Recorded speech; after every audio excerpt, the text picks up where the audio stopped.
नमस्कार। किसी two port network में अभी हम जेड पैरामीटर का वैल्यू ज्ञात करेंगे। इसमें पहला स्टेप हम फॉलो करते हैं, जेड पैरामीटर्स की इक्वेशन लिख देंगे।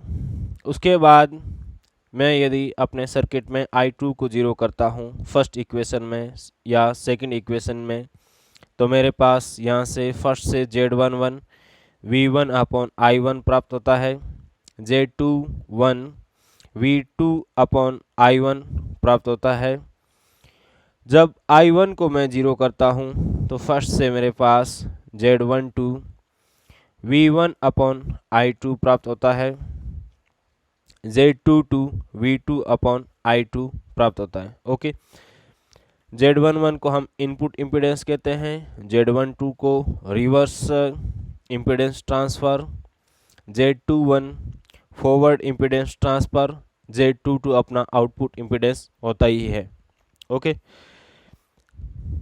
अब मैं आपको एक कॉन्सेप्ट बताना चाहूँगा कि जब मुझे धारा को जीरो करना होगा तो उस समय मैं किसी सर्किट को ओपन कर दूंगा।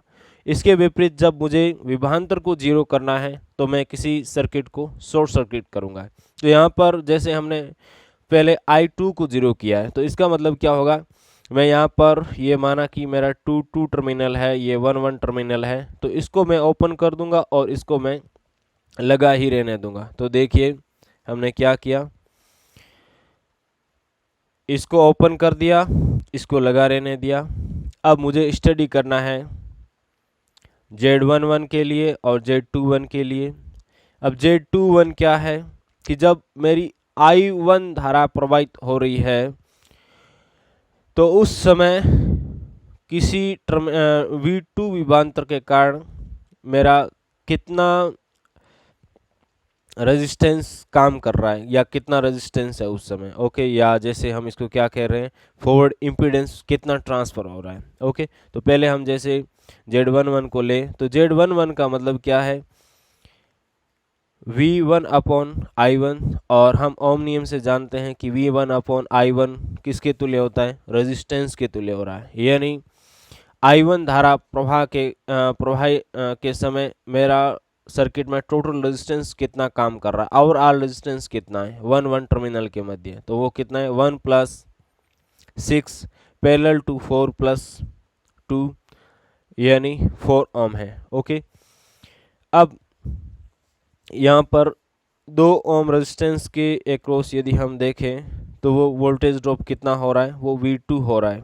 यानी V2 = 2I1 डैश होगा, क्योंकि पैरेलल में हम जानते हैं क्या होता है, वोल्टेज ड्रॉप समान होता है। माना कि जैसे ये सिरे यहाँ पर है तो ये V2 कहाँ होगा, इस 2 ओम रेजिस्टेंस के एक्रॉस वोल्टेज ड्रॉप को बताएगा। ओके, अब I1 डैश और I में मुझे रिलेशन प्राप्त करना है, तो इसके लिए मैं लूप लगाऊंगा। तो जैसे हमने ये लूप यहाँ पर अप्लाई कर दिया, धारा की डायरेक्शन प्लस से माइनस होती है, plus minus 6I1 I1 dash, plus से माइनस चलना या माइनस से प्लस चलना शुरू किया, यहाँ पर प्लस आ गया, माइनस से प्लस गई, प्लस आ गया तो ये माइनस साइन होगा, तो हम इसको इस तरफ लिख सकते हैं। और ये देखिए दोनों किस में जुड़े हुए हैं, श्रेणी क्रम में, तो इनको हम जोड़ कर लिख सकते हैं, यानी 6I1 डैश। यहाँ से अपने पास देखिए I1 =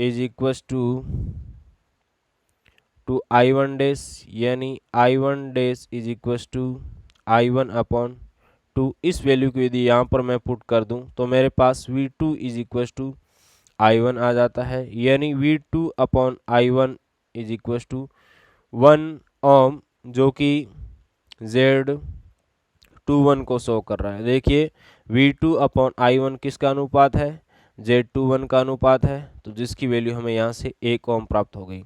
अब नेक्स्ट स्टेप में हमने किसको जीरो किया है, I1 को जीरो किया है, तो इस समय हमारे पास Z12 आएगा और Z22 आएगा। तो देखिए हमने क्या किया, इस सर्किट में इसको ओपन कर दिया और इसको लगे रहने दिया, तो अपने पास नया सर्किट कुछ इस प्रकार से बन गया।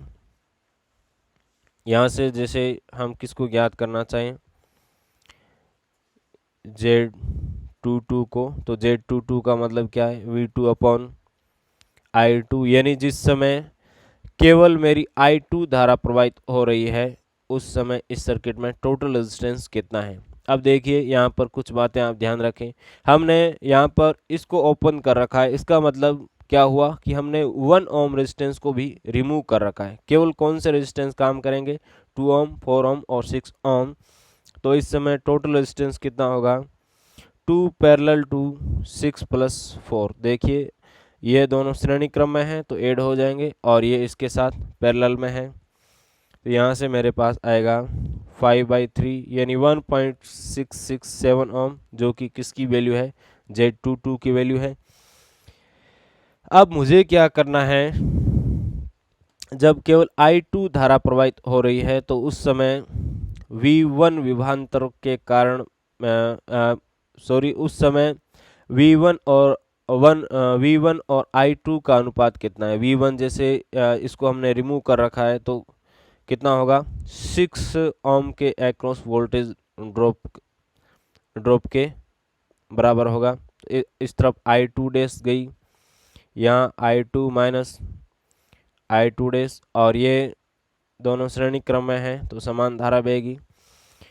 अब इसको रिमूव किया है तो V1 अपना कहाँ पर है, यहाँ पर है। 6 ओम के एक्रॉस जो वोल्टेज ड्रॉप हो रहा है I2 प्रवाह होते समय उसके बराबर है, वो कितना है, 6 I2 डैश है। अब I2 डैश और मुझे I2 में रिलेशन प्राप्त करना है तो इसके लिए मैं यहाँ पर सिंपल सा लूप लगा दूंगा, प्लस माइनस, धारा प्लस से माइनस की ओर बहती है। इसका आप विशेष रूप से ध्यान रखें, नहीं तो गलती हो जाती है साइन में कि हम कौन से को प्लस ले कौन से को माइनस ले। ओके, और उसके बाद हम ध्यान क्या रखते हैं, जिस साइन से हम चलना शुरू करते हैं यदि उसके अपोजिट में हमें साइन मिल जाता है तो उसको हम नेगेटिव लेते हैं। अब देखिए 6 और 4 पैरेलल में है तो मैं लिख सकता हूँ 10, माइनस साइन से चुनना शुरू किया, माइनस प्लस तो ये साइन सेम होगा तो ये ऐड कर दिया हमने श्रेणी क्रम में होने के कारण। अब यहाँ पर साइन चेंज हो गया तो हम उसको इक्वल टू में लिख सकते हैं, 2I2 यहाँ से अपने पास देखिए 6I2 dash is equal to I2 प्राप्त होता है, यानी V1 is equal to I2, V1 upon I2 is equal to 1 ohm, जो कि किसको दर्शा रहा है, देखिए Z12 को दर्शा रहा है, यानी हमारे पास यहाँ से Z12 की वैल्यू प्राप्त हो गई जो कि 1 ओम है।